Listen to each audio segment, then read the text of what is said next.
On the field. Off the field. Sports talk. Entertainment and more. This is Sauce on the Side. Well, hello there, Dippers, and welcome back to episode 123 of the Sauce on the Side podcast. As always, Dippers, I'm your host, Drake, joined by the man, the producer, Mr. Leighton Pip Shaventone. Drake, you sound like everybody just pounding the Bears right now. Even on commercials, they're just destroying the Bears. Everywhere. Just stomp on over your pride here. So, I'm going to do it one more time this week. I believe you're going to the Bears-Chief game week 15, 16? 16, Week yes. 16? Right now, that's slated to be a Sunday night football game. Yes. However, that same week, do you know who plays? Who? Philadelphia And Cowboys. at Dallas. That game's going to be... That's getting flexed in. Absolutely. Guys, if you don't know my history of going to the Bears games, first Bears game was the one that Aaron Rodgers, I've talked about it a million times, Aaron Rodgers shimmies away from Julius Peppers, throws the ball deep to Randall Cobb. Yep. They put that on a commercial for like 4 straight years. And then as soon as that one ran its course, then they started the Bose commercial with Aaron Rodgers where he blocks out the Bears defense and he's just walking around the stadium and there's no Bears fans in there at Soldier Field. Now we have another commercial where they talk about the analytics and the next-gen stats on what the percentage of him throwing a completion is. Mm-hmm. And what is it? It's Aaron Rodgers coming back against the Bears, throwing a ball over, I think it was Kyle Fuller maybe. Anyways, I think it was Geronimo Allison pulls it in the corner of the end zone to come back against the Bears, and they say, oh, it had an 8.17% chance of getting completed. Every year I see a Bears commercial with the Bears getting dominated, and I think that just sums up the Bears' history outside of like 5 years in the 80s and maybe like the 1950s. I don't know, they were good late 2000s. For a minute. Last year they were For a good. minute, whenever we had Kyle Orton under center, and then everybody just made fun of Kyle Orton outside of commercials. Jay Cutler's the best one. Jay Cutler might be the best quarterback in That Bears team history. with Marshall and Alshon and Cutler, Don't remind me. And Matt Forte, that's a real team. a real good team. That's not offense on the defense, but but Matt gives a shit. The defense might have been better back then than the offense was, and we had like 20 superstars on offense. Mm-hmm. Yeah. Absolutely terrible. Poor Lovie Smith. Poor Lovie Smith is right. 10 wins. We send him out. Now he's just making bowl games for the University of Illinois. You are, baby. Hate to see it. Salute. So today, Dippers, we have a very jam-packed show with football. We will talk about the Week 12 recap, word association recap that we do every week to open the show. We're in the home stretch of the NFL season where every team has had their bye week. Every team has 5 games left. Playoff pictures are starting to shape up. So we're going to go ahead and give our division winner picks and the wild card teams for each, the AFC, NFC. Talk a little bit about week 13 college football. We had some big games. We had top 10 teams lose to unranked opponents. And talk a little bit about the NBA because, NBA's in full swing. Everybody's played about 17, 18 games. So we'll go ahead and throw that in there as well. So, latency, Week 12, word association recap. Biggest winner. The 49ers. Huge win at home. Huge win at home. Against a good team. I'm kind of going off the cuff here. Jameis Winston, biggest winner. The guy has thrown 20 interceptions in 11 games, but he's keeping the most important people very happy. He has 20 interceptions this year? 20 interceptions this year in 11 games. I think he's the first guy to do it since Jay Cutler in 2009. And he's keeping people happy, though. He has the number 2 receiver in receiving yards and the number 3 pass catcher in receiving yards. So whenever it comes contract time this offseason, you don't think Chris Godwin and Mike Evans are going to walk straight into that GM's room, the 2 guys that they have to keep happy on this offense, and say, we got to run it back with Jameis. I'm not for sure on this one, but he's thrown a lot of touchdown passes too, hasn't he? Oh, yeah, dude. He may end the season with the most touchdowns and the most interceptions. Right now, he leads in both, I'm pretty sure. He leads in both? If my thing was short, yeah, but he's second in place to Russell Wilson. You know who else has done 2. that? Who? Drew Brees. Led the league in interceptions and touchdowns. That's impressive. You know what I'm smelling? James back? Winston turning the corner. In Chicago. He may. No, dude, you know they're going to run this back with Bruce Arians. Like, now that they are just, like, firing a ton of yards, a ton of touchdowns, this is a Bruce Arians offense, dude. You remember whenever he was back with the Cardinals? They threw a ton of interceptions, but they still won games just because they outscored everybody. Yeah. Same thing with Big Ben. That's why Big Ben is Big Ben. That's why Andrew Luck was Andrew Luck. They're going to run this back with Jameis Winston and just throw a ton of touchdowns, ton of interceptions, and win games 50-40 if they have to. Mm-hmm. So, biggest loser. Green Bay Packers. We talked about it the last 3 or 4 weeks. I didn't put in the contender court because of it, because the defense isn't that good. And yeah, they're on the road in Santa Clara, and the 49ers are a good offense, but they're not 38 points good offense if your defense is worth anything at all.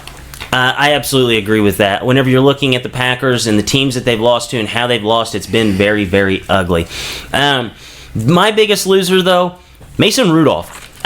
In the last 7 weeks, he's been KO'd against Earl Thomas. He had to walk off the field with the face mask off of his helmet, and then he gets hit in the head with his own helmet against Myles Garrett. And then this week he gets benched against an 11 or an 0-10 football team. Biggest Damn. loser, Mason Rudolph. That's his last 7 weeks in a nutshell, and he had to sit out a game against the Chargers. So life comes at you fast, Mason. It does. Biggest surprise.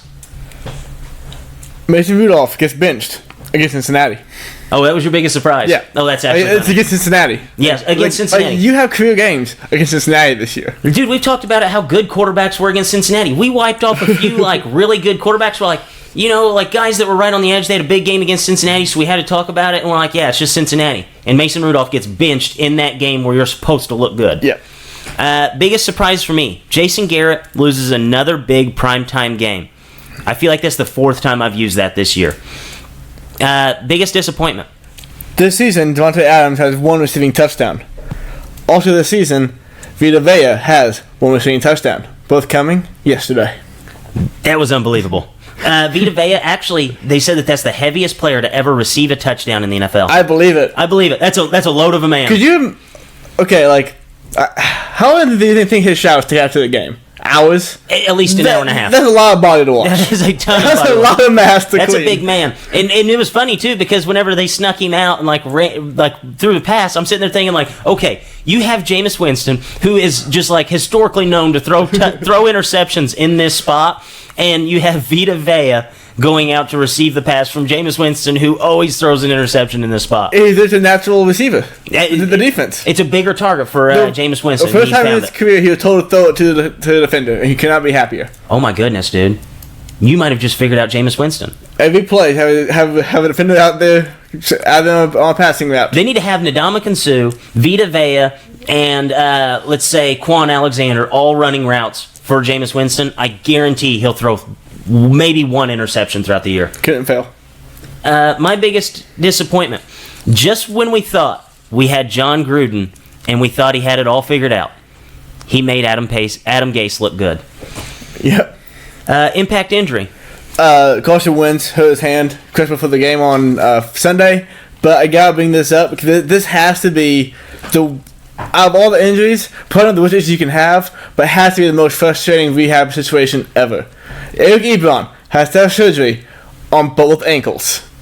What? He has to have surgery he's on the IR after the season, surgery on both ankles. I don't care if you break your femur. This has to be a more frustrating rehab than anything. Both ankles. Both ankles having surgery. Wow. Not sure what the extent of surgery is, but after the season, double ankle surgery. That is an absolute bummer. What about George Kittle, dude? Played like 2 weeks with a broken ankle. What a champion, dude. What an animal. I guess Eric Ebron did too. Yeah, Eric unless Ebron it's had the to. same play. Yeah, unless he broke both ankles on the same play. He had to have played 1 game on a broken ankle. Dude, tight ends are just a different breed. They are. It's just the tough dudes. simple as Like that. hockey players.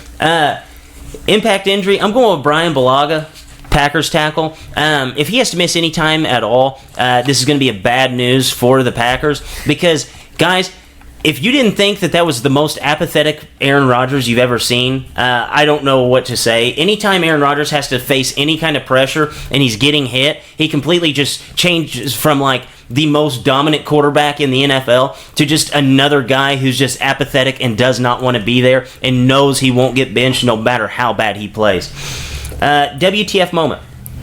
The information from today, actually. Zach Taylor now they're going back to Andy Dalton. They're going back to Andy Dalton? Back to Andy Dalton. Dude, they would have won like 2 or 3 games over this stretch if they had Andy Dalton. Zach Taylor is now, I guess, coaching for his job. And also, congrats to Joe Burrow, being the top pick of the next NFL draft.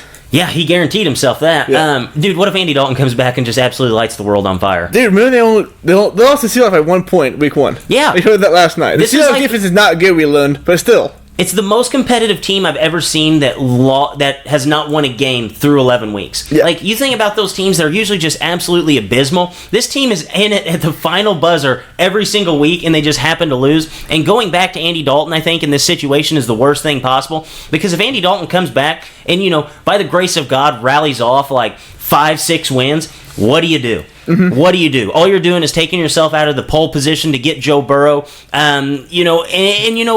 Tagovailoa, it'll be a very big surprise if he plays next year. So I think you're kind of running yourself into a bad spot there. My WTF moment is whenever I realized that it was Aaron Rodgers' 7th game this season with less than 240 passing yards. Yeah, he's running the hell out of football. That is absolutely insane, seeing that they've only played 11 games this year. Overreaction. Dallas Cowboys lost yesterday to New England Patriots, making them 0-40 in the last 40 big games.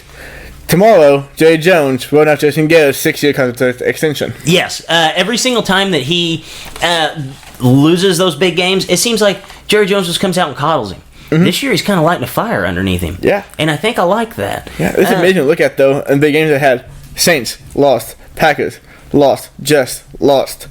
Vikings lost. Patriots lost. Is the problem Jason Garrett or is it Dak Prescott losing the big games? Because I feel like Dak Prescott's running himself into a situation like Kirk Cousins and Matthew Stafford did, where it's like, okay, we're not questioning whether or not these are competent quarterbacks. We're just questioning whether or not he can win against big opponents. Yeah. Well, going into yesterday, he was 2-0 in his career against the number 1 defenses in the league. Dak Prescott? Prescott was. So Jason Garrett, but I'll put Jason Garrett because you're the head coach, and whatever you do trickles down, and your attitude and communication. And if you come to work every day knowing you're fucked and you act that way, then your team's just going to play bad. Yeah, I agree. I think it's more on Jason Garrett, but I did hear a stat that Dak Prescott is now 5-13 since 2007 against teams with winning records. 2017. 2017. Yeah.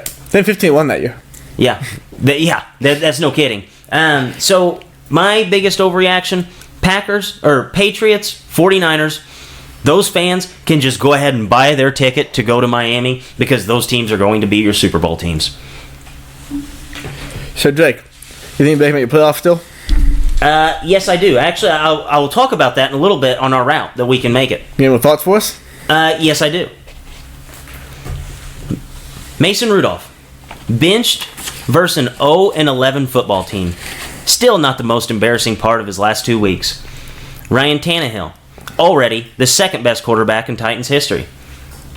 Aaron Rodgers, 20 for 33 for 104 yards and 1 touchdown. Hey, at least he didn't throw any picks. Aaron Rodgers, first quarterback in NFL history to have 20 completions and less than 105 yards. Aaron Rodgers, first quarterback in NFL history to attempt 33 passes for less than 105 yards. Aaron Rodgers, first quarterback to have at least 33 attempts, have 20 completions, and less than 105 yards. Hey, at least he only has 2 interceptions on the season. John Gruden, new rule. Anytime an NFL head coach makes an Adam Gase offense look good, they're forced to forfeit 1 Super Bowl ring. So my count, John Gruden, -1 Super Bowl rings. Tony Dungy, 2. Alabama football, 66. West Carolina University football, 3. If the committee if the committee leaves Bama out after this win, I'm done watching college football. In a world where only a handful of quarterbacks have legitimate playoff quarterbacks, the 2016 Patriots had 3. Oregon Ducks. Every year that we think that they're turning the corner, they run straight into a Pac-12 bottom feeder. Oregon Ducks, the inventor of the trap game. Justin Herbert. If he wasn't 6'6", he would be just another Oregon system quarterback. Justin Herbert. Joey Harrington. I think we may be on the verge of a repeat. And there's a new single out this week. It's titled Big Game Blues, and it was written by Jason Garrett. And those have been my thoughts. All right, latency. So you hinted at it earlier. I think the Bears have a route to the playoffs. They do have a playoff. If they win out, they would 10-6. So here's the situation. So we have two 8-3 football teams that are leading the NFC North. I let everybody know, Drake's reading no notes on this. He's looking right at the blinds again. So I know he looked at this for a solid 45 minutes today, at least, maybe 2 hours. Okay, so we have the Vikings. The Vikings are a tough team. They're 8-3 right now, and the Packers are 8-3. One of those teams are going to win the NFC North because I doubt that the Bears are going to be able to catch up to both of them. And then one of them will obviously be one of the wild card spots, and the Bears need to get that second wild card spot. So here's the situation. The Vikings, they play against the Seattle Seahawks next week, and if they lose, then the Bears will only be 2 games back. The Vikings and the Packers have to play each other one more time apiece, okay? So they will have to play each other. There's one loss on one of their records, and the Bears have to play both of those teams one time apiece. So we could be looking at a situation that if the Bears go 10-6 and they win out through the remainder of the season, which I've already calculated it that we're going to do it. Mitch Trubisky looked good for 5 minutes this week. We've got the offense figured out. Offense is going to take care of itself. We just put up 19 against the Giants. Shut them down on offense. Other than a 97-yard touchdown drive, we kept them to 200 yards of offense. So the Chicago Bears, all we have to do is have the Packers and the Vikings, one of those teams beat the other. The Bears run the table, and then those teams have to just lose one extra game down the last stretch here, and the Bears will be in the playoffs. And it all starts this Thursday against the Detroit Lions with Jeff Driscoll at quarterback. Well, it's good to have hope in your team. Oh, it's absolutely good. I'll give you that much. You have hope. I feel like Jeff Driscoll's that guy who will play a close game with anybody and still lose.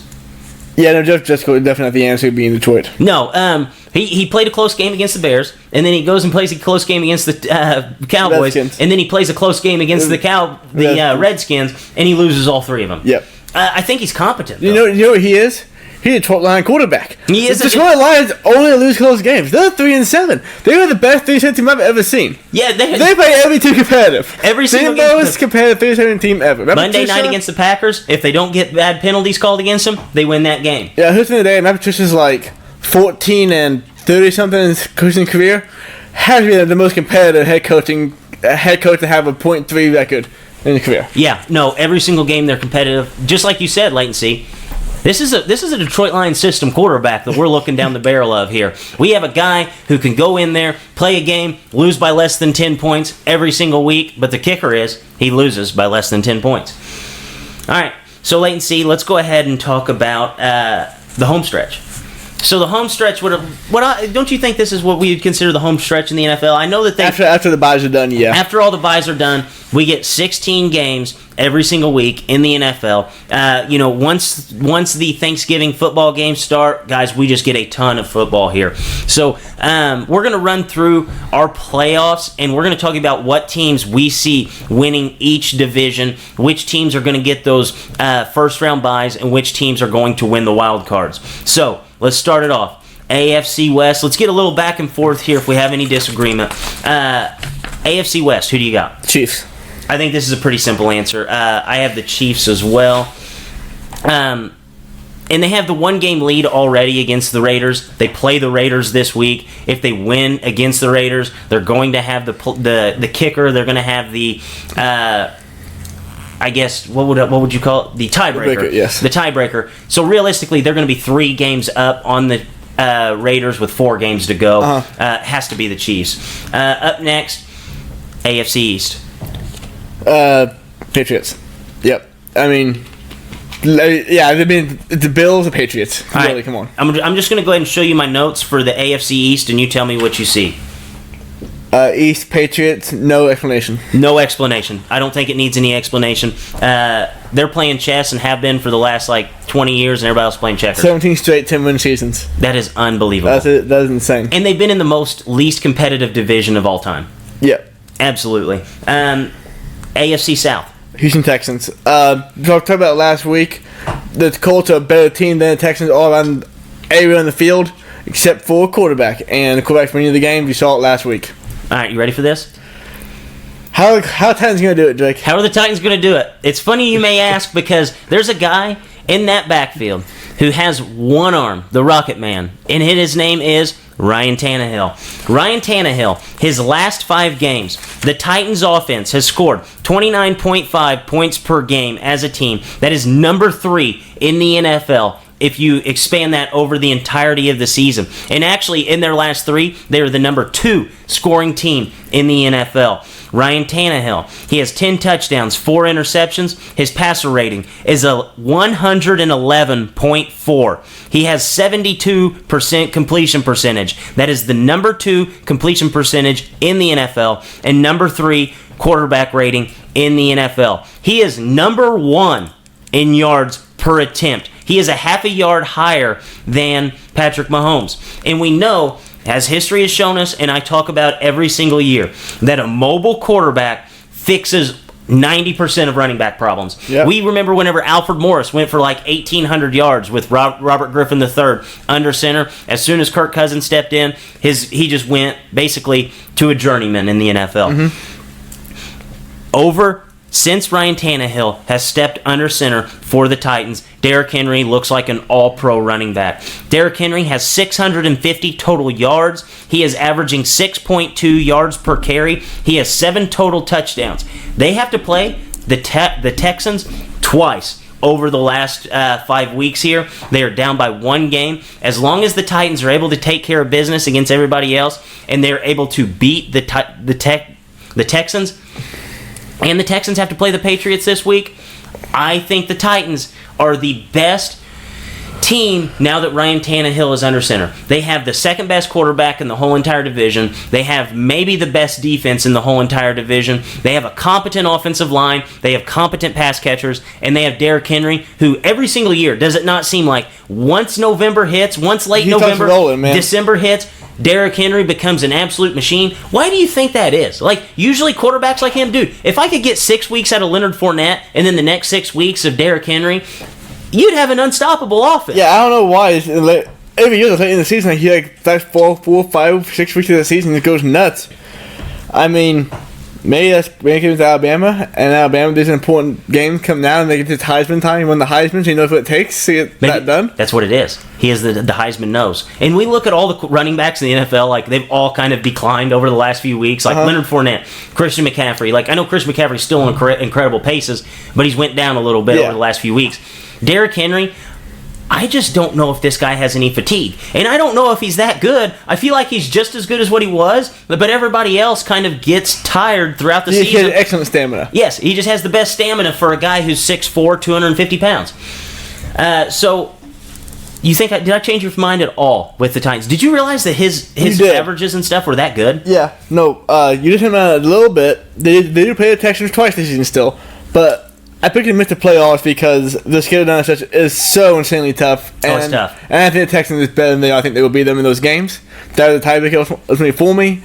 But yeah, Titans, I mean, sure. If Ryan Tannehill goes out there and does that every week, they'll win the games. Yes. If Ryan Tannehill, I think he will. I really do. I've been on the Ryan Tannehill train for so long. Ryan Tannehill, please don't burn me again. Pro receiver in college. But he played wide receiver for Texas A&M. I don't know if I've ever told anybody that, but that's just a little reminder.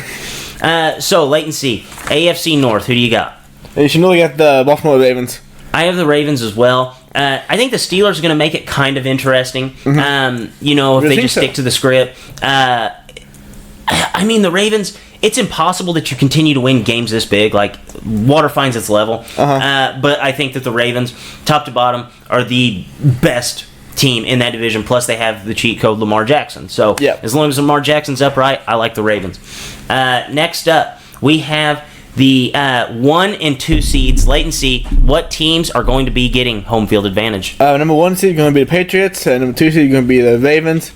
Ravens do a tiebreaker, but if I can see the Patriots losing a game the next 6 weeks, I gotta see them lose at least 1-2. Yeah, I absolutely agree with that.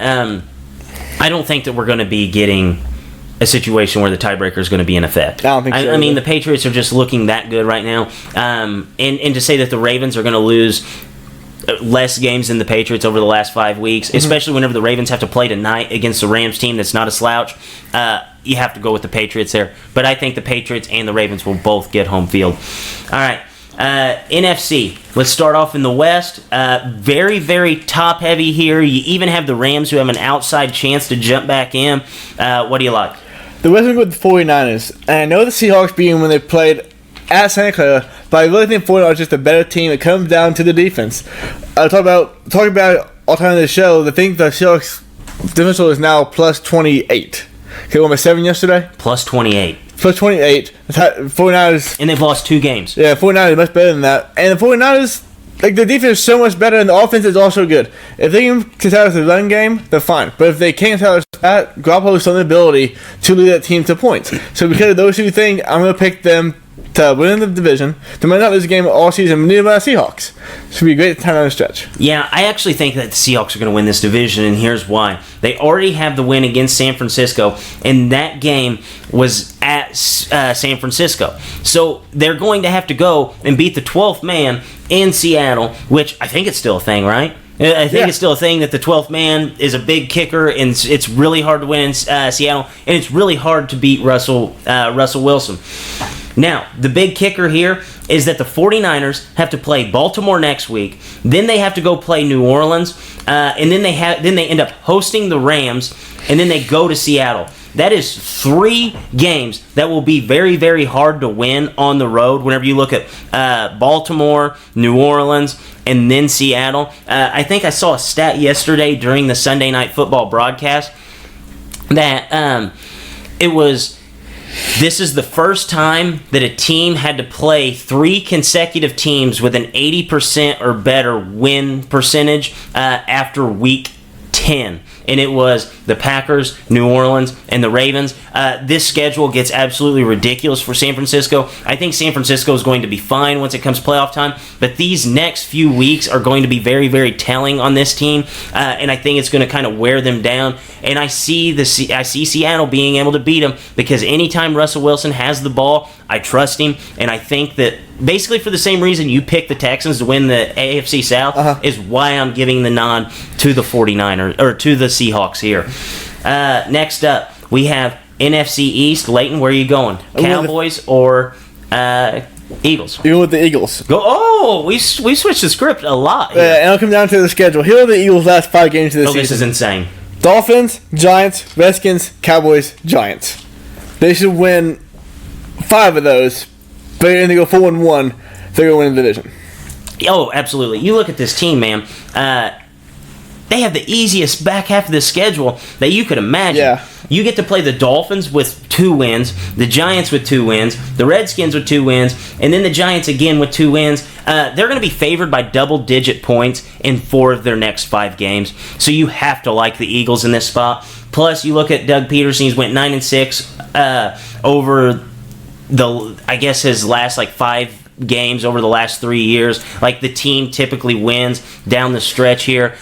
Plus, I like Doug Peterson a lot more than I like Jason Garrett at this point. So I have to give the nod to the Eagles, and this is Jason Garrett's last year coaching the Cowboys.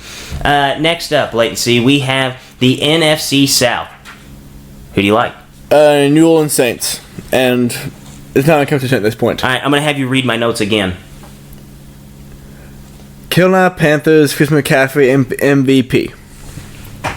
You didn't read that correctly. I didn't. I'm not very good at reading. It says NFC South, Saints, and there's literally no explanation. The Panthers have fallen off the wagon, and nobody else is even close. The Falcons are never on the wagon. No, the Falcons never even got on a wagon. And then Jameis is just concerned about putting up a ton of stats, even if it's in the interception category. You have to go with the Saints here. Next up, NFC North. Got 2 8-3 teams. Who do you like? If you know, I'm going to go with the Minnesota Vikings. Undefeated at home all season, and they just look better than the Packers have as an all-around football team. As long as they can run the football and establish that part of the game, let Cook do what Cook does, and let you play action pass, quick passes, they'll be fine. Yeah, I absolutely agree with you. If you look at just the teams, the Vikings are a much better team, and they're undefeated at home. The only other team that's undefeated at home is the Patriots. And you look at the Vikings, 3 of their last 4 games are at home. And one of them is against the Packers. So I'm going to have to actually go with them. You look at what they've done throughout the regular season. They've actually scored 31 more points than the Packers and allowed 37 less points than the Packers. So that's a point differential of, 68 that's different between these two teams. Plus, you look at the trajectory of the season, the Packers, they've struggled over the last few weeks. And if you look at the Vikings have been on fire for the last, I think they started off like 1-2. And ever since then, they've been absolutely unstoppable, except for the weird hiccup against Matt Moore and the Chiefs. But I like the Vikings to win the NFC North. So which two teams will be getting first-round byes? So for the NFC, I'm going to go with the 49ers and the Vikings. I think it's set up somewhere. I think the Vikings will just roll into the season. They just have the bye in week 12. That's huge for them. That's a huge bye week. The next game not even until Monday, so you have another extra day off. I think they're going to roll the season now and go get the bye. I actually do like the. I like the Seahawks. We don't even have to either of the two. I like the Seahawks to get a bye, and I like the Saints to get a bye. I think the Saints are going to keep rolling. I think the Saints are going to get that number 1 seed. It's all going to go through NOLA. I think that the 12th man is going to be a factor for the first week for the Seahawks. Little free nugget here. I forgot to mention it with the Chiefs. Free bet. Everybody, this is a free bet. The Chiefs will win this game, and they will win it handily. Andy Reid is 17-3 coming off of the bye week. Wow. Historically, 17-3. Free bet there. Chiefs will absolutely roll the Raiders. So, Latency, let's go ahead and talk about our wild card teams. First wild card team in the AFC. Who do you like? Buffalo Bills. This kid just easy on this stretch. Going to win at least 10 games. Could be 11 games to pull one out of the tougher matchups. But in AFC, you have 10 wins, 11 wins, you're going to get in. I don't see a 10-win team with this Bills team. I actually have written down. Bills, I think that they're going to miss the playoffs after an 8-3 start. They play the Cowboys on the road this week. And Thursday night home teams always win these games. Actually, Thursday day because Thanksgiving.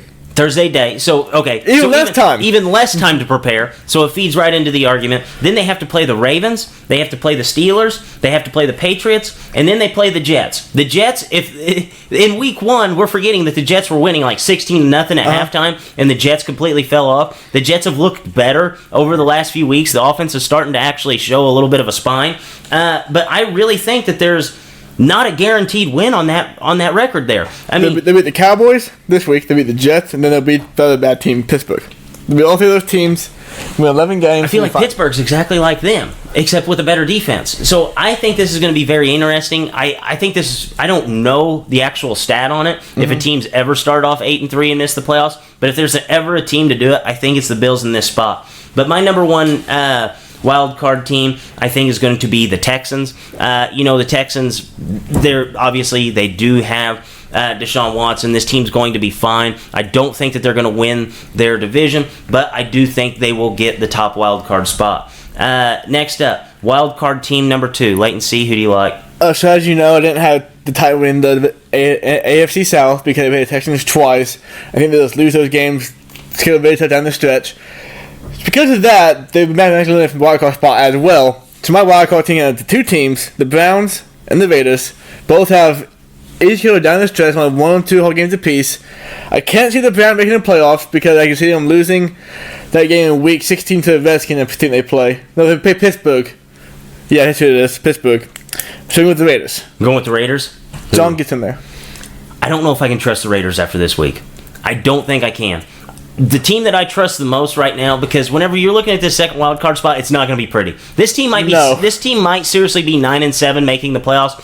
And I have to give the nod to the Pittsburgh Steelers. I talked about it just a couple weeks ago that they play some bad defenses over the next few weeks.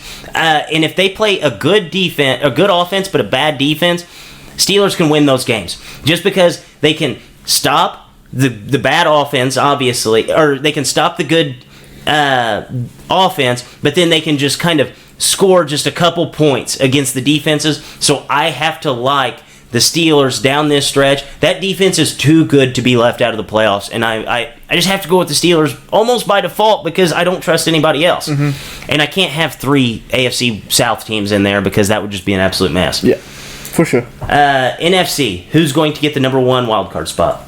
I'm with the Seahawks. They missed like 1 game. They'll still have 11, 12 wins.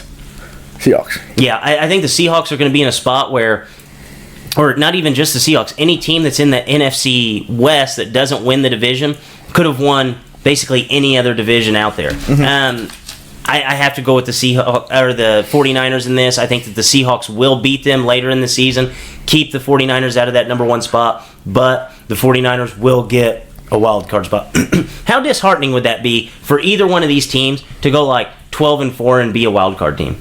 Not even get a home Oh, no, field. I saw it today. I was doing the playoff machine, and the way it turned out for me was the same, or the Viking had a 2 seed, and the 49ers had the 1 seed, but they're still a better record than the 49ers did, and they were the wild card. Or they were the Number wild card team. number two, they were a team that doesn't get home field, and then they were a team that gets a bye with home field and has a worse record than the team that doesn't even get to play at home. Yes. That's absolutely Exactly. ridiculous. Number 2 seed, number 2 wild card team in the NFC. Who do you have? I'm going to go with the Green Bay Packers, basically because at this point in time they have a 2-game lead on the wild card, and this team is a good football team. They will win all their home games, miss some tough games down the stretch, and make the playoffs. As much as I want to put the Bears in this spot, I'm saying that the Bears have an outside chance to make the playoffs. That's all I'm saying.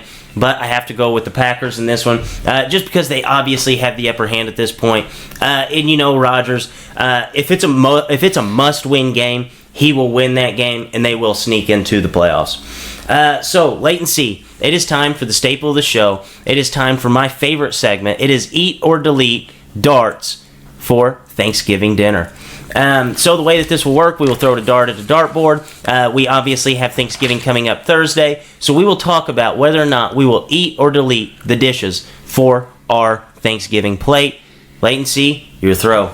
And we have an 8. And 8 is the classic green bean casserole. Do you put like the crumbled onions on top? Yeah, that stuff is, yeah. Oh, Those- yeah. If you're on there. So green bean casserole. I'm gonna eat it. Absolutely, it has spot on my plate. But I don't love it, but the Ed Belson Bowl does. I love it. Like, this would be one of the smaller side portions that I have on my plate. I'm not going to overload But on. it has to make the cut. It makes the cut, 100%, 1,000% makes the cut, but not in the proportion that people have it on their plates. Yeah, I think this is a definite eat for me. This is one of my favorite things. As far as side dishes go, this is my number 2 side dish in my power rankings, right behind stuffing, just because you don't really get stuffing other than like this next week coming up. So I absolutely have to eat green bean casserole. Leighton C., my throw. And we have a 6. The 6 is pumpkin pie.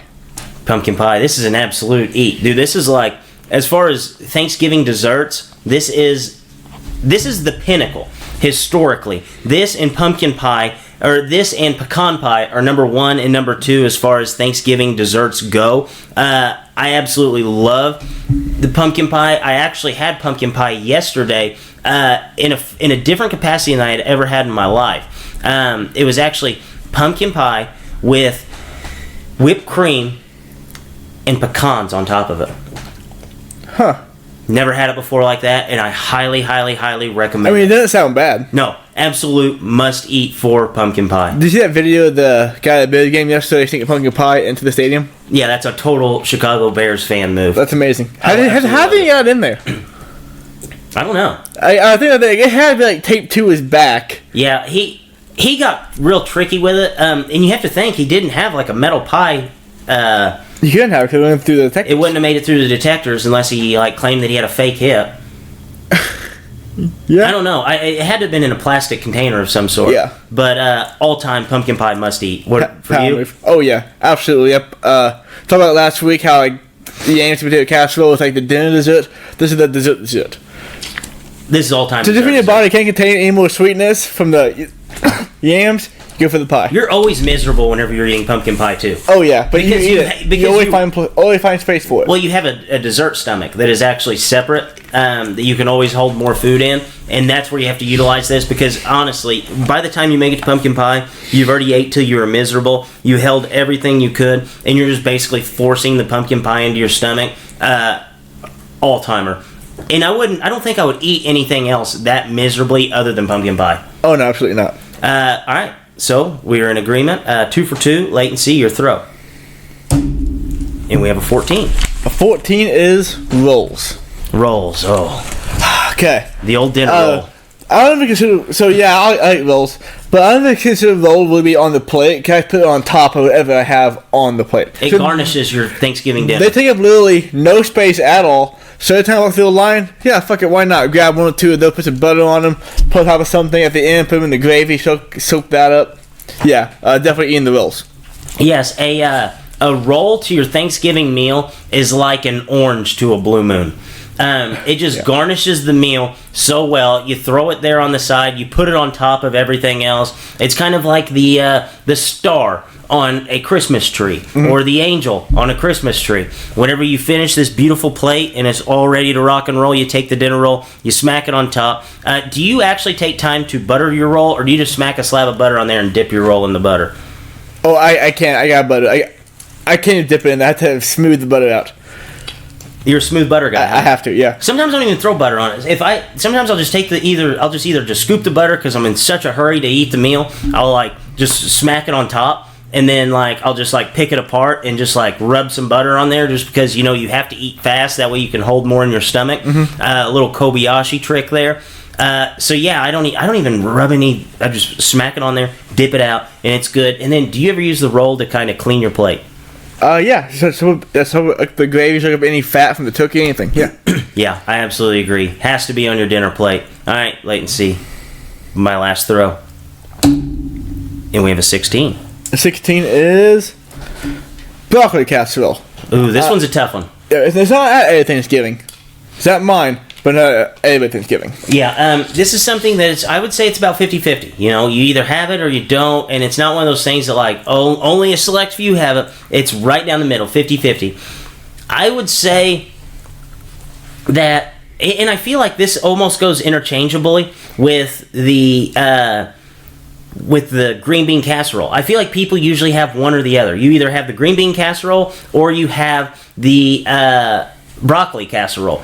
And I'm going to go with, as far as just like the best thing to put on your plate, I'm going to say that this one's going to miss the cut. Just because, broccoli, you can only spice it up so much for it to be awesome. Broccoli casserole on, just a normal Thursday night, whenever you're just eating a meal with your family, yeah, I'll take it. I'll eat it. I'll be happy with it. But whenever you're talking about a Thanksgiving feast where you have so many other options, I think this one honestly misses the cut.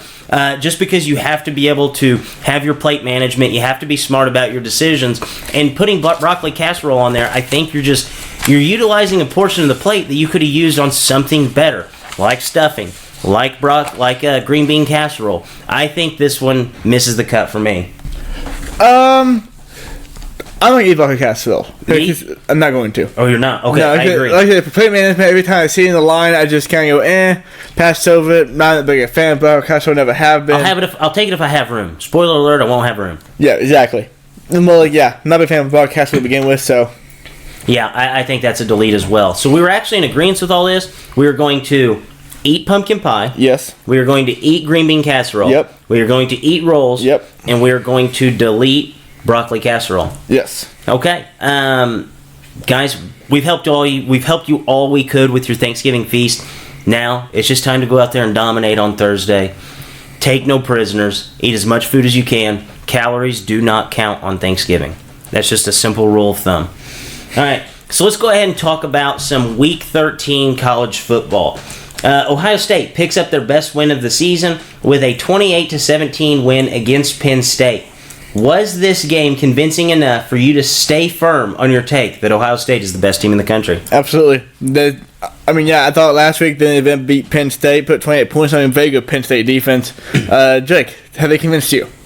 I don't think that they're the best team in the country, but this was about as solidifying as a win as you could have had. Guys, this game should have been a lot worse than what it was. Ohio State should have been up 28-0, but Fields obviously fumbled the ball on like the half-yard line, and in a 4-minute span, Ohio State kind of let the game get away from them. It went from 21-0 to 21-17. There were some untimely fumbles there for Ohio State. Gave him a short field. Penn State ended up putting on some points there. This game was about as mismatched of a game as you could possibly have for the score to be 28-17. Mm-hmm. I think Ohio State in my opinion, I thought Clemson might have been better than Ohio State. I think right now I'm looking at Ohio State as like right up there with LSU. Like that's what I want as my title game because that's going to be the best title game. But this was about as convincing as a win as you should have had. And honestly, this game should have been 35-10. It really should have been. Ohio State dominated every facet of the football game. Next up, Oregon has their typical Oregon hiccup and loses to Arizona State, who had lost 4 straight games coming into this game. Oregon falls outside of the top 10. We thought that a Pac-12 team would sneak in if Oregon and Utah ran the table, but does this loss eliminate the Pac-12 as a whole? No, I don't think it does. Oregon's going to fall out of the top 10, probably somewhere in the mid-team. But if Utah wins out and LSU can beat Georgia in the title game, they have a very good chance of jumping Alabama and getting in there still. They can control their own fate, but they don't control their own fate. They can only help their own fate. Utah has to win out. Worry about that right now. Yeah, I absolutely agree. If Utah's able to win the game against Oregon, which is all they have to do, they have to just win out, and I think they'll be able to do it. Especially, we have the Bama-Auburn game coming up this week, which will be huge. I think that if Auburn actually picks up this win, Utah's a lock as long as they run the table. And I think we're going to run into a situation where we're going to have 4, 5, and 6 being Georgia, Alabama, and Utah. And Utah playing a game against Oregon and winning that game against a team that's probably going to work themselves back up into a top 10 spot before that game starts. I realistically think that you're going to have to put Utah in there if they win as a one-loss team over Alabama, who was sat stagnant over the weekend, not playing a conference title game. So I do think that Utah still has a chance, but Oregon, I think, made it a lot harder for a Pac-12 team to make it. But I think the Utah is still alive in this thing. Wait, before we move on, ask you this question. This will blow your mind. What would be a college football playoff if this happens? Georgia wins out. Alabama wins out. Utah wins out. And Minnesota wins out. And Oklahoma wins out. If Minnesota wins out? Do they get in? Could they beat Wisconsin this week? And then they also beat Ohio State. Ooh. And then if Georgia beats LSU, that would be nuts. If all those teams win out, that would be crazy. Somebody's going to get left out that shouldn't get left out. To make 4 teams get left out, 2 left out. I think that if that's the situation that happens, I think you have to have number 1 will be, number 1 would be Clemson. Yeah. By default. I think you're going to have to put LSU at number 2.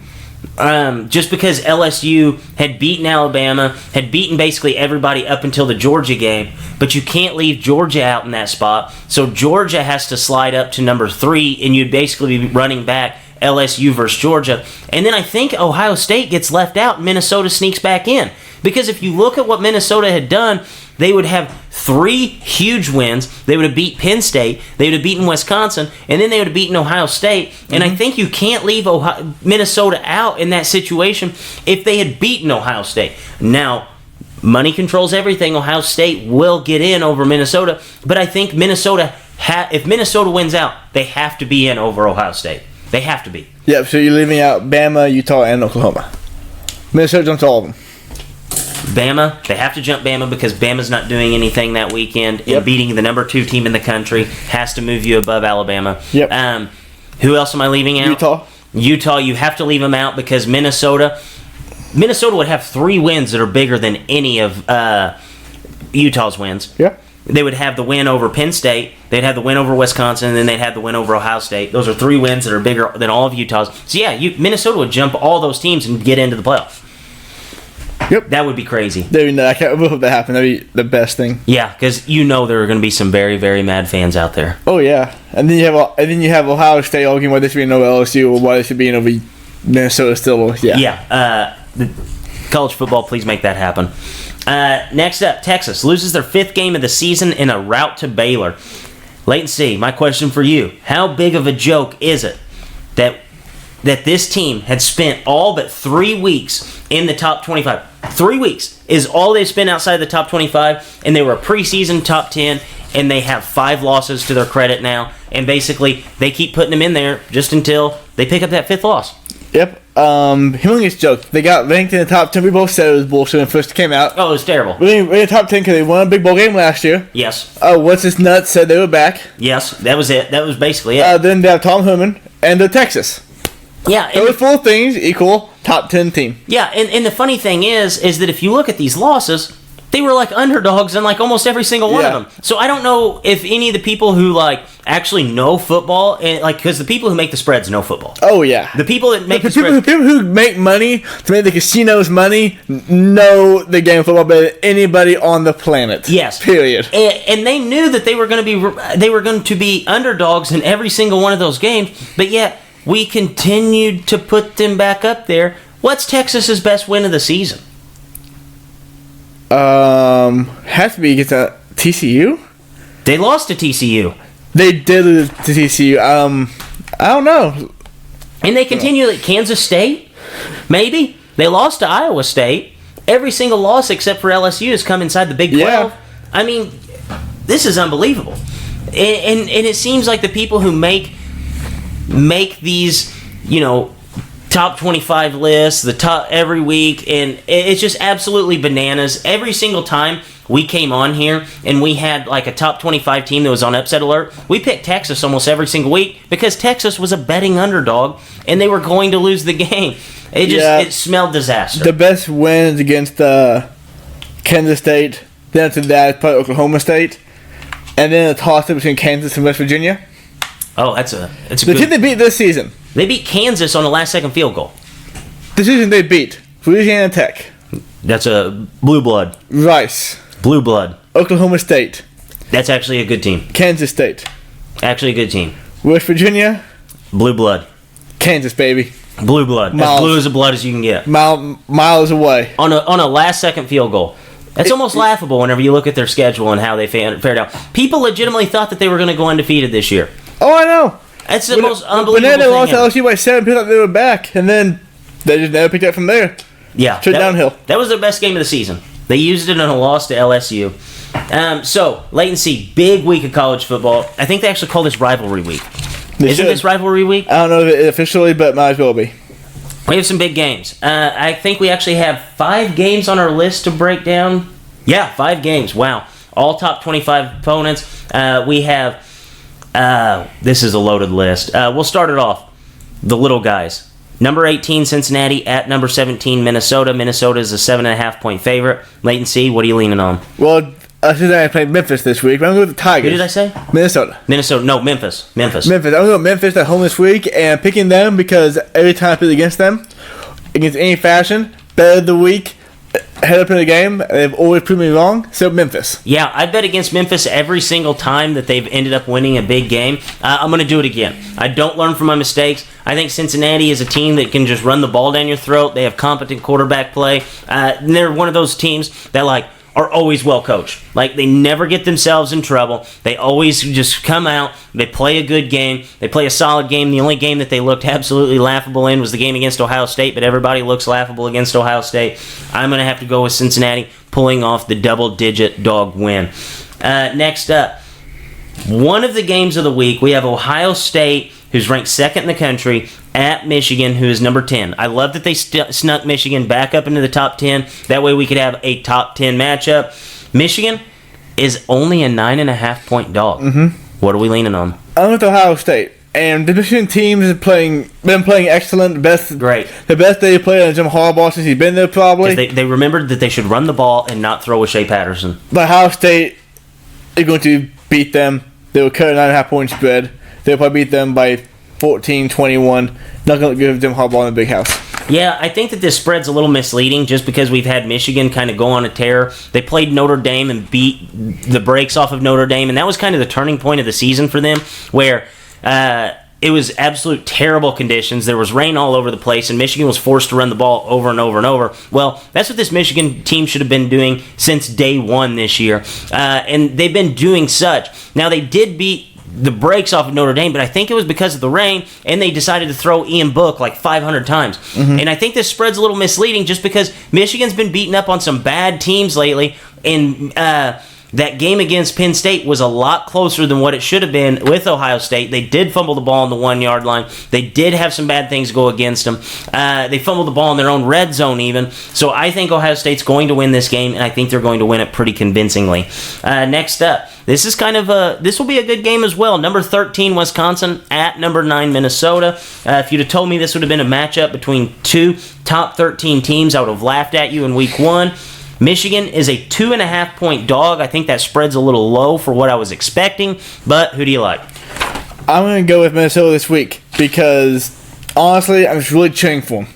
I want Minnesota to win. I think if they force the committee's hand, come that time and make a really hard choice, that would be the better thing in college football and the playoff going forward. Yeah, I do too. And I'm actually going to pick Minnesota in this game. Minnesota, they're just a tough team. And like I said about Cincinnati, like I've said about Temple in the past, like they are just a well-coached football team. And they can beat you in a number of ways. They're one of the rare teams that are built around passing the football, but no matter what, they will stick to the script and they will continue to run the football and pass when they need to. And I think that's going to put Minnesota in some trouble it's going to put Wisconsin in some trouble whenever, Minnesota just scored on 3 straight drives. Wisconsin's going to kind of force themselves back into the passing game, which is what they don't need to do. If Wisconsin comes out here and runs the ball every play, I think they're going to win this game. I don't think they're going to do that. I think they're going to have some untimely turnovers. Minnesota will win this game as the underdog. And really, like you said, this is just a game I'm cheering for. I want Minnesota to win this game. I would love to see Minnesota make it back into the playoff here, and it would be good for college football. Definitely. Next up, we have number 5 Alabama at number 16 Auburn. Latency, did you see the spread for this game? I did not. Okay, what would you put the spread at here? Alabama minus 6.5. It's Alabama minus 4. Oh, not bad. That is a very, very low spread. It is. Don't trust Matt Jones. I'm with Alabama. You're going Alabama? Yeah, I love that spread actually. I love that spread too for Alabama. Matt Jones is going to tear him up. Yeah, I think that this is. There's a reason he's at Alabama right now and not at Ole Miss. Oh, by the way, he's more of an SEC quarterback. His name is not Matt Jones. I figured it out this week. Do you know what his name is?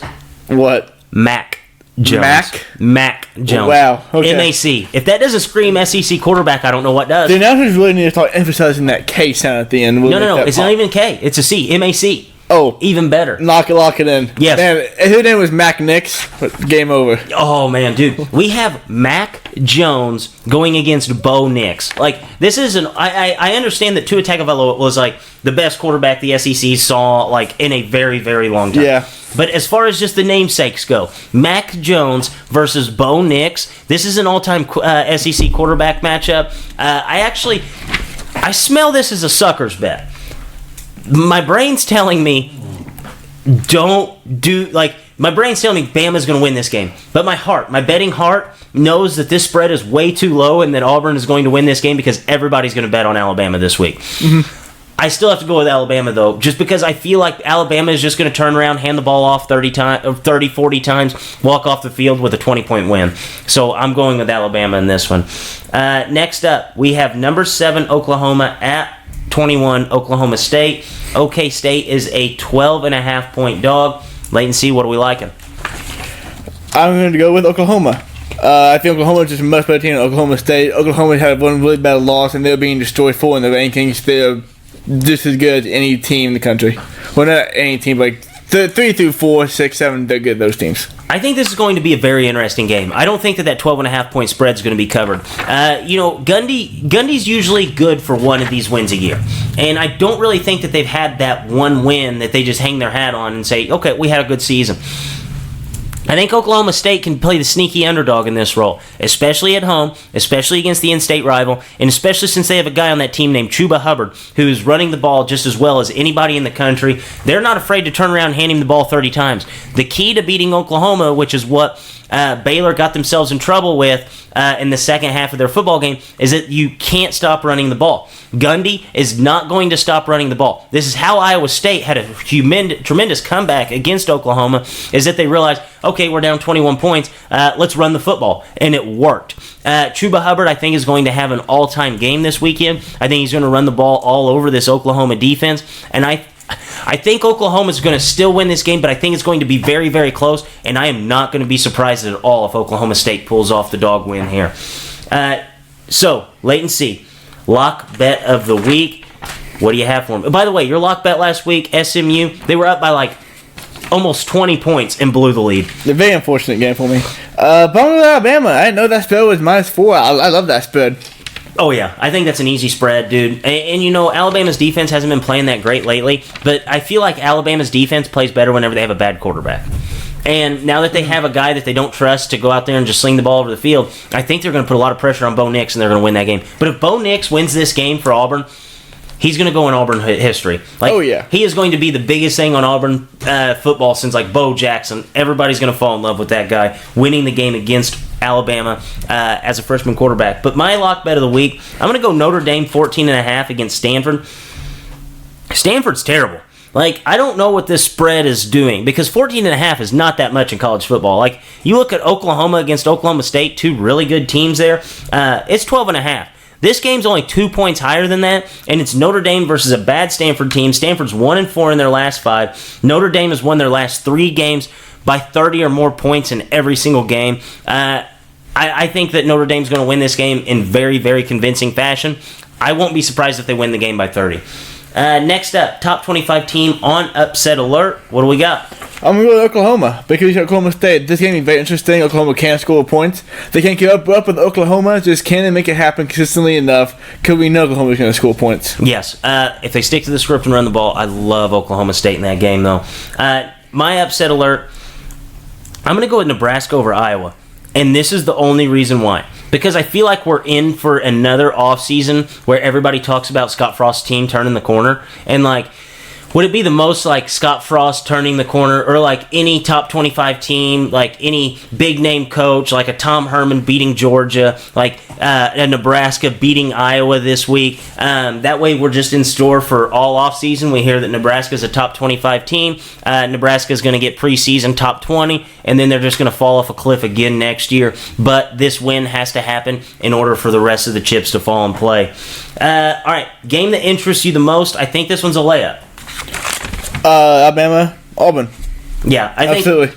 This is a game Alabama has to win, and this is a game Auburn could actually win. Yes. So just because of that, it's in the week. I went with Michigan.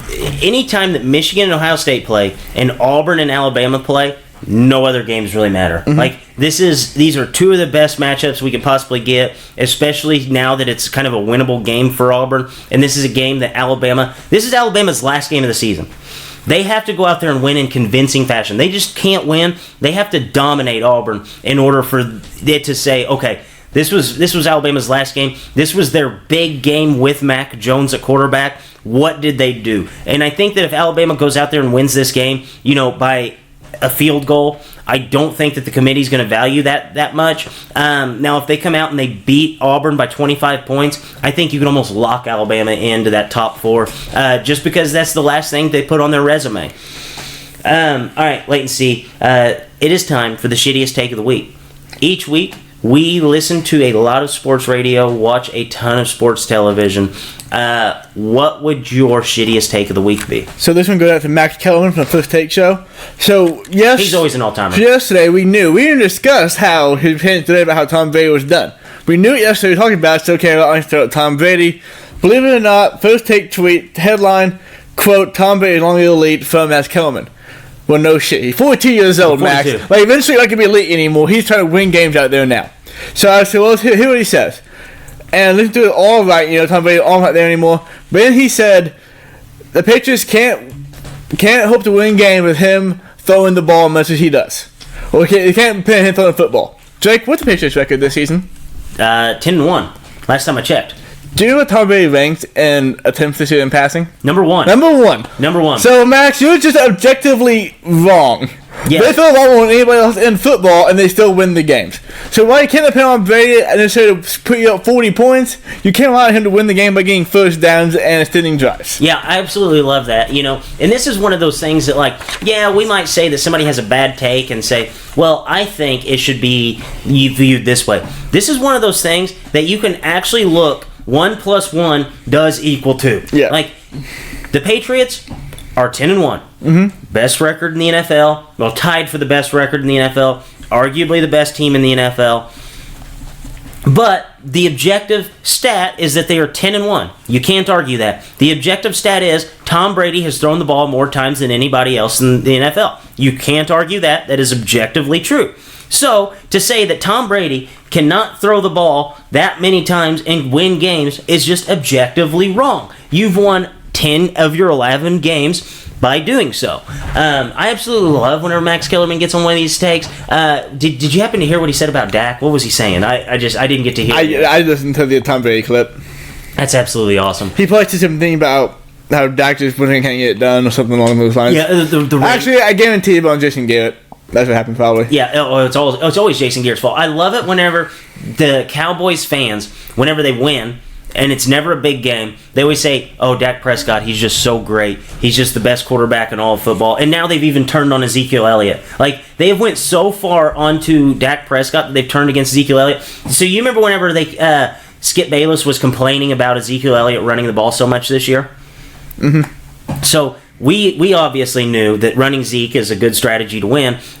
So I looked through a lot of Skip Bayless's tweets today, and I was kind of doing like the name search thing. Last year, in December, I think it was December 18th, he said, why throw the ball to Amari Cooper in this spot? Run the ball with Zeke 4 times if you have to. And now, we fast forward just not even a full calendar year, and he was already complaining that Zeke Elliott's getting too many touches and that they're not letting Amari and Dak take care of business. Yeah. Life comes at you fast. But my shittiest take of the week is actually going to stay on this Cowboys idea.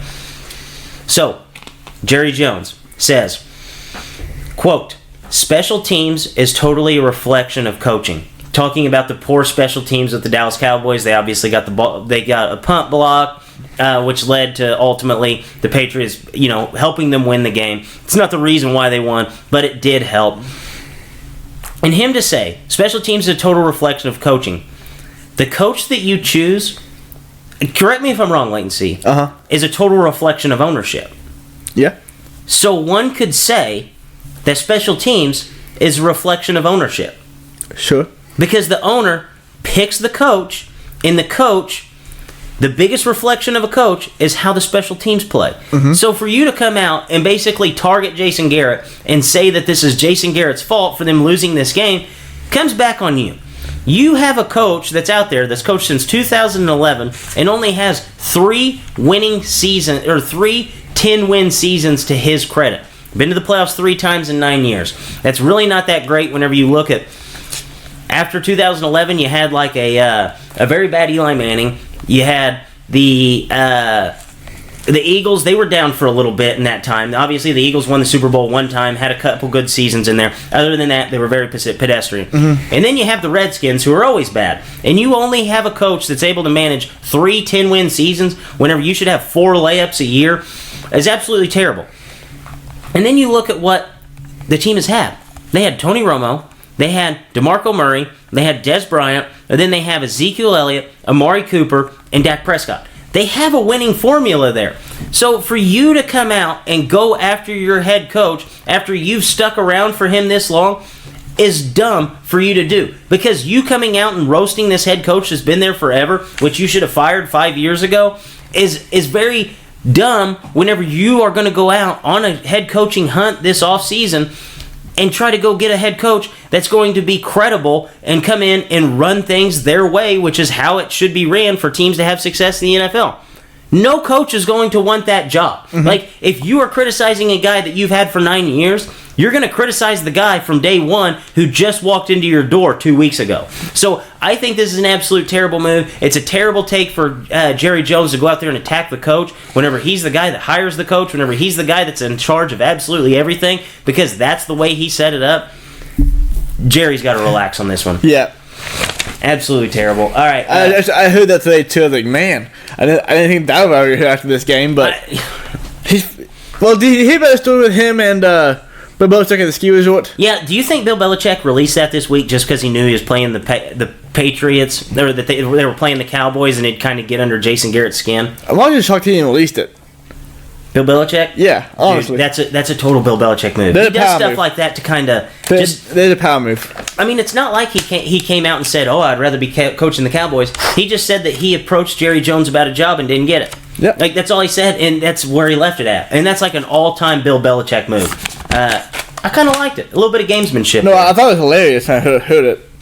Yeah, dude, Bill Belichick and Jerry Jones would have been the worst combination of people to ever put together. Well, yeah. He would have made Jerry... Well, yeah, it wouldn't work because Jerry wouldn't got because Jerry wouldn't get out of Bill's way. Yeah, exactly. It wouldn't have worked. It would have worked 1 or 2 times, like it does every time. Bill Parcells and Jimmy Johnson then would have fallen off. Again, Bill would have been fired, hired by somebody else, and done. Oh yeah, that would have been one of those situations where Bill comes in and he controls, his coaching does enough to win him a Super Bowl, and then after that Jerry's like, okay, I was the reason why we won. He gets over his skis, cuts all the guys that Bill's like, no, we need to keep these mediocre talents because they do one thing really well, and Jerry's like, nope, got to sign the big guy, and then things would have unraveled. It played out well for Bill, not so much for Jerry. All right, Leighton C. A little bit of NBA news here. So maybe the most ridiculous stat lines of the season goes to Luka Doncic. He's in his second year, 16 games in. He's averaging 30 points, 10 rebounds, 10 assists on 50% shooting. That's a Russell Westbrook stat line with the efficiency of LeBron James. So, I know he hasn't even stepped on a court 90 times to start an NBA game. But is Luka Doncic already a top 10 player in the NBA? This season he has been overall. I'm not going to put him in the top 10. He's in the top 15. You can make the argument for the top 10 because probably 9 through 15 get really close there. You can make the argument for it, but I have him outside the top 10 still. I think this has to throw him in the top 10, man. Like, if you look at what he did last year, like, he was a fine rookie. But now that he's 20... and, he only 20, which is kind of crazy to think about. The guy has just transitioned his game so much. And the fact that they actually have talent around him now, and he's still able to put up just tremendous numbers, better numbers, now that he's playing with better talent, which we don't see that a ton. Usually you have better numbers whenever you're the only guy that can do anything. 50% shooting... It's absolutely unreal. And the fact that he's out there playing every single night almost, it just even gives him a bigger feather in his hat. Whenever you think about top 10 guys in the NBA right now, you don't want him over LeBron James, that's just a given. You don't want him over Giannis, that's just a given. Then you start, you get to Kawhi. Kawhi might be the best player in the NBA. You don't want him over Kawhi, even though he's putting up better numbers than Kawhi. You just know what Kawhi does on offense and defense. And then once you get outside of that top 4, I think you got to start looking at him. I really do. 30, 10, and 10, 50% shooting. You beat over James Harden, wouldn't you? Yeah. I knew it. Would you not? No. Dude, you have James Harden just basically giving over possessions because he's taking bad shots. James Harden's good. I'm torn on that one. I think that's where you start to get into the mix, where you can make an argument for Luka Doncic. The case really helped him this year that Curry and KD are both out for basically the entire season. I don't that think really helps. You can't count KD in this argument right now because KD's not in there. Yeah. Right now in the NBA, I think he has to be a top 10 player. Obviously, if KD's healthy, you want KD. If you have Steph healthy, you want Steph. And then James Harden, yeah, we can even throw James Harden in that situation. But whenever you start getting into your Paul Georges and your Anthony Davises, and I think you're there.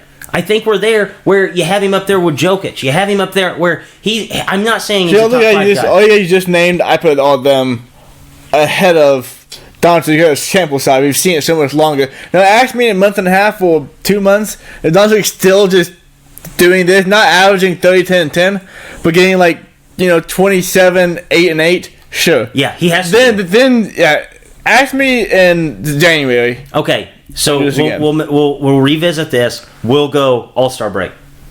Sure. All-Star break, we can revisit the topic, and I think that the tune's going to change because this guy...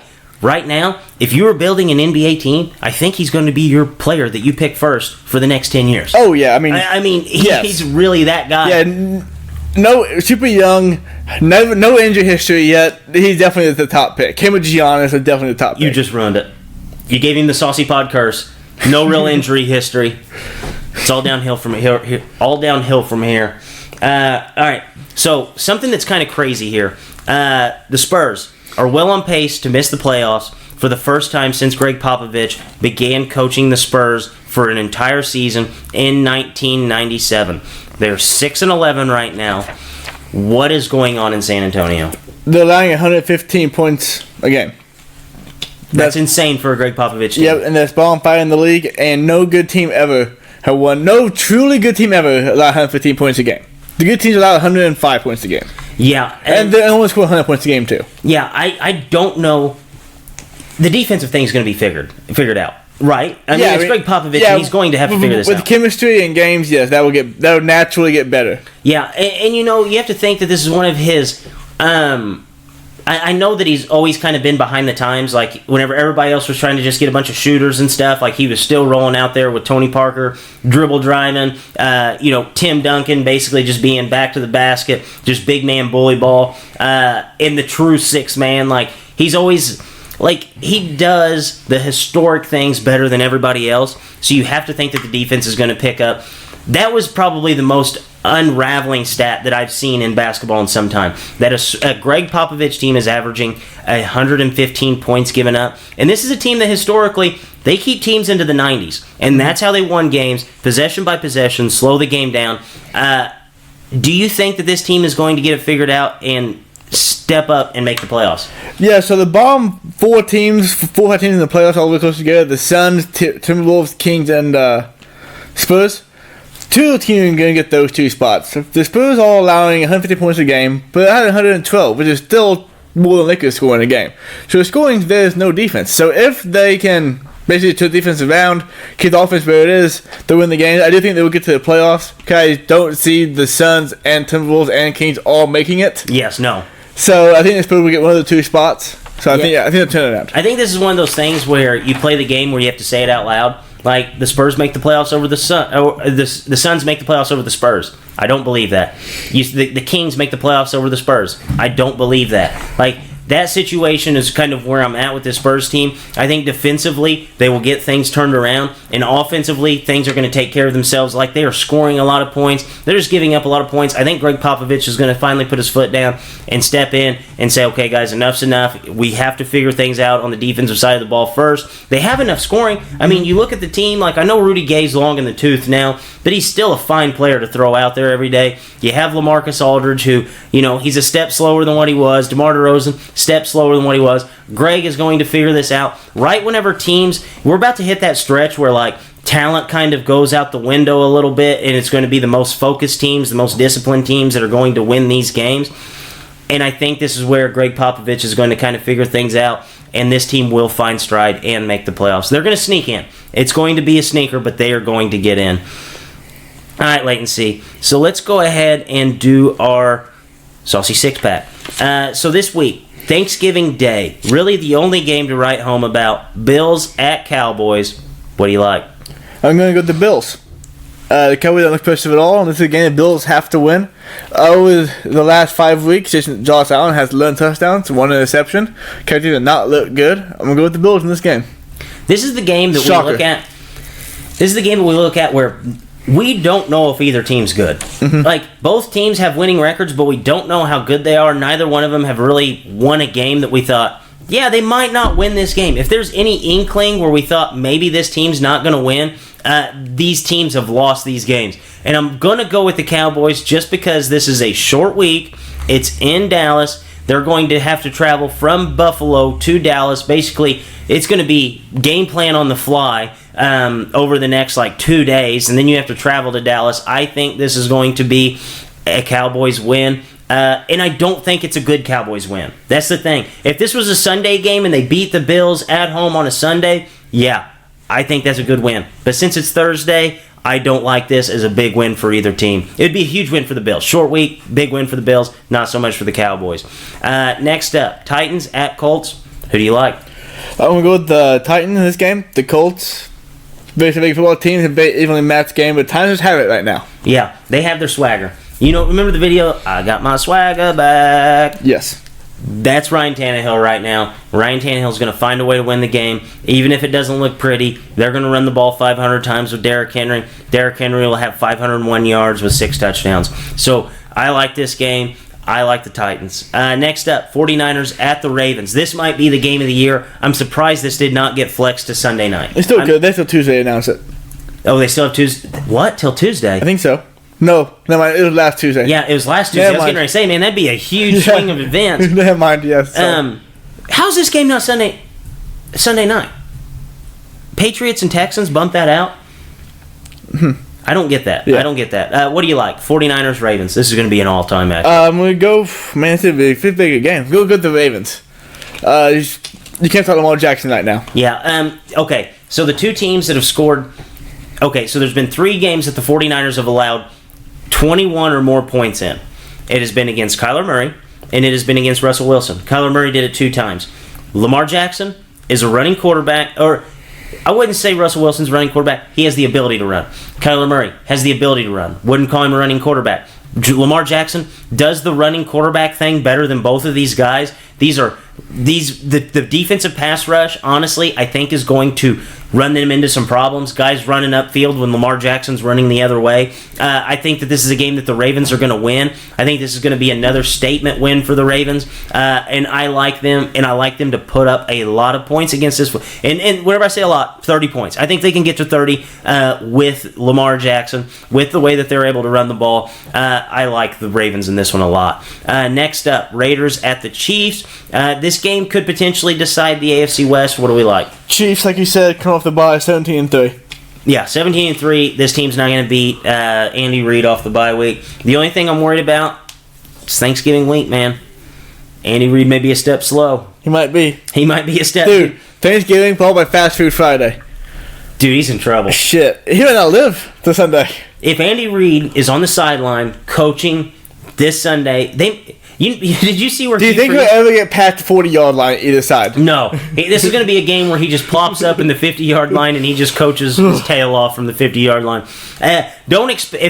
So we know how bad Andy Reid's clock management is historically. Yes. This might play into his hands here because he's not going to be able to run sideline to sideline and call timeouts. So I like the Chiefs even more in this game, especially if we run into a situation. Did you see where Hugh Freeze had to coach from like a hospital bed? You didn't see that? No. They had like a hospital chair that he coached from because he had like back surgery or something bizarre, like right in the middle of the season, and he coached from the booth. We might get ourselves a situation where Andy Reid's having to coach from a hospital chair in the booth because he might have overdone it on Thanksgiving and Fast Food Friday. Oh my gosh, that'd be awesome. Legendary. Chiefs though. Chiefs by 100. Yeah. Next up, Patriots at Texans. What do you like? I go to the Patriots. Shit. Do we have to explain it? Texans gonna be to score a point. If anybody can, that offense could score points, yeah, but this is the Texans off the bye week. If we don't like the Texans to win off of a bye week at home against the Patriots, they're not going to ever win a Super Bowl with this group that they have. Oh no, they're not going to. No, I don't think anyone would do that. No, I agree. You have to go with the Patriots. I'm going to be surprised if the Texans score more than 10. I think that they're going to put a lot of pressure on Deshaun Watson. Whenever you get pressure on Deshaun, I feel bad for Deshaun Watson having to stand in that backfield knowing that he absolutely has no help helping block. And whenever he gets in that situation where, hey, I've been sacked 4 times in the first half, he starts making bad decisions. That's how every quarterback is in the NFL. You saw it with Aaron Rodgers yesterday. I think this is a Patriots win, and this is a big win for the Patriots. Next up, Vikings at Seahawks. This is a big game, but who do we like? I'm going to go to the Seahawks. So you told the defense a whole lot about how they'll put 27-point differential this season. That's actually awful. A team that's 8-2 right now. That's crazy. But the Vikings go travel to Seattle, primetime game. And Jay, what happened in primetime games? Kirk Cousins shuts down. Kirk Cousins throw the back-breaking interceptions. And damn it, that's gonna happen. If we lay in the fourth, could be a really close game. Driving to either hit it on a field goal, win the game, whatever. He will throw a back-breaking interception and double coverage for no apparent reason. See, I don't know if it's the back-breaking interception.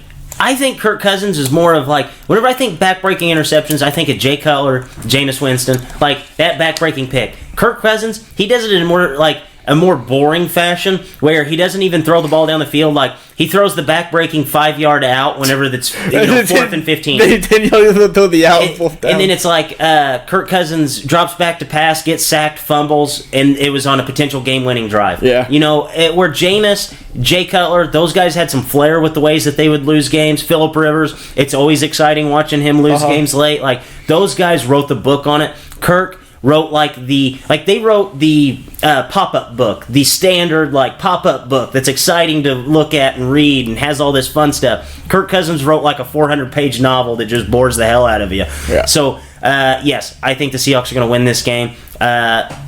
Fourth quarter, if this game's close, who do you like, Kirk or Russell? Oh, It's Russell. as simple as that. Yep. All right, Leighton C., it is time to put you in the spotlight. Each week, you go out and you watch several different movies, and you always bring in one to review. So, Leighton C., what did you bring for us today? I'm talking about the Disney Plus series original show, The Mandalorian. Jake, do you have Disney Plus? I do not. Okay, well, you can get Disney Plus. Why? Disney Plus is... What am I going to watch on Disney Plus? Let's start with that. Okay, that's a good point.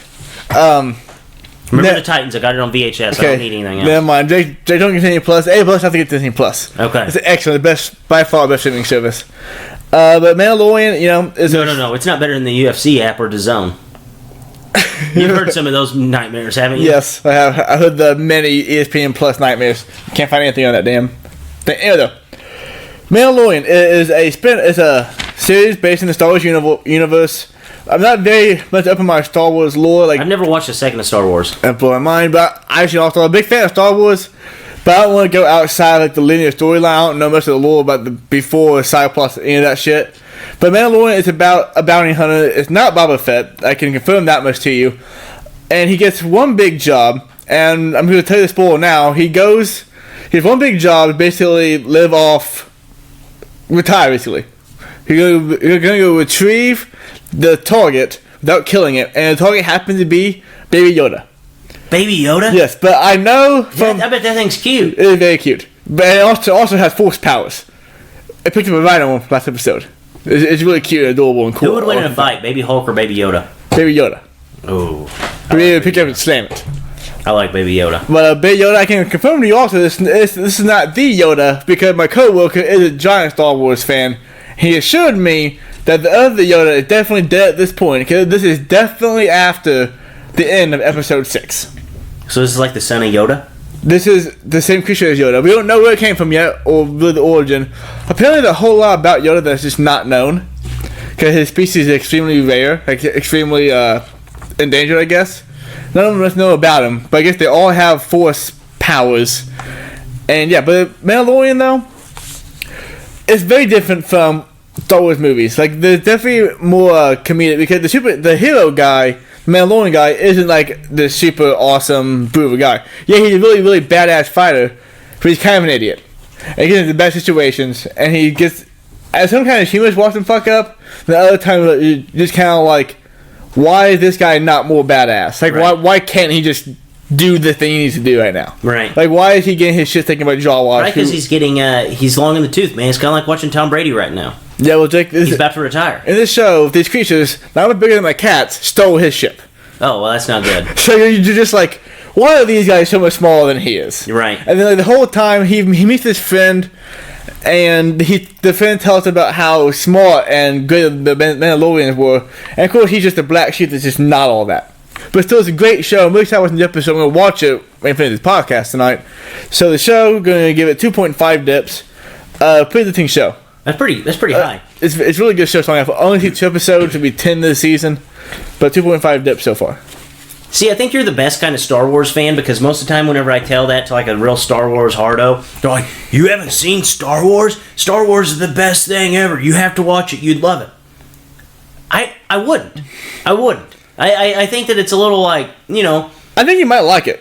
I might like it, but I wouldn't love it. I don't think Star Wars would be like the best thing ever. Like, especially the older stuff. Like, at this point, if you go back and you watch the older stuff, it's just not as good. You know what I'm saying? Yeah. Because, like, that's kind of crappy looking, where, you watch something now, like, we have Avatar now. Avatar looks cool. Like, we have stuff that just, like, looks way better than the old stuff now, and I don't think I'd be a huge fan of it. That's just me personally. All right, Leighton C. So what is your bold prediction of the week? Last week I said the Lakers would continue the winning streak, and they did. Now won 7 in a row. So let's do the same thing for next week. Lakers winning out? Yep. All right. Money game all season. All right, my bold prediction is that this week we will have some big news in the Astros Cameragate. I know that they said that this was supposed to be coming out like soon, like they were going to try to basically speed up this whole entire process, give us something sooner than later. I think they even said it was going to be within the month, correct? Yeah. So I think this week we're going to get a bombshell just because we're kind of like in the spot where like football is king right now. Basketball's heating up. College basketball's heating up. Baseball's kind of out of the limelight. Baseball needs to steal something to talk about over the next month until we start getting ready for spring training. So I think this is going to be the week that there's going to be some punishments handed down, and I don't think it's going to be slaps on the wrist. Anything else before we wrap this show up? Nope, we're good to go. All right, and on that note, for Drake, for Leighton C. Dippers, as always, stay saucy.